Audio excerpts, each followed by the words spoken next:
efficiency.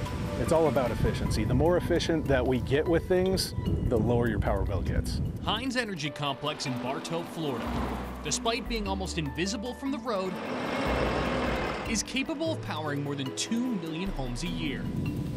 On top of their daily duties of generating power, the men and women who work here have also made time for something of an experiment, right here in their backyard. This is a pilot project. It's a bit smaller scale so that we can test out limitations, capabilities, efficiencies, and try to implement it in larger scale in the future if it's successful. These aren't your average solar panels. Instead of sitting on your roof, this array of 1,800 individual panels floats on the surface of a pond, covering about 2 acres.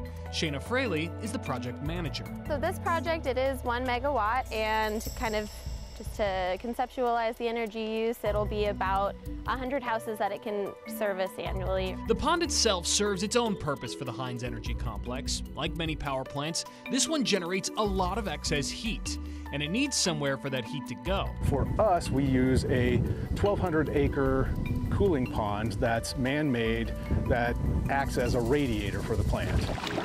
That unusually warm water, plus the Florida sunshine, equals a pretty serious evaporation problem, solved only by piping in more water. Yeah, so we evaporate somewhere between 15 and 25 million gallons of water a day, and we don't have a makeup to refill this pond outside of what we're doing.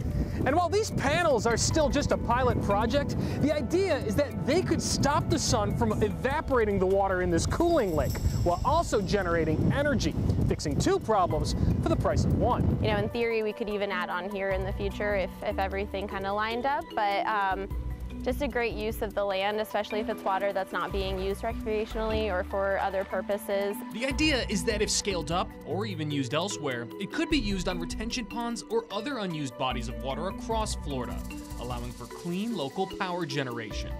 And while solar is nothing new, having panels floating on water is, at least here in the U.S. Duke Energy will have about 25 grid-tied solar projects, utility-scale solar projects in operation by the end of next year.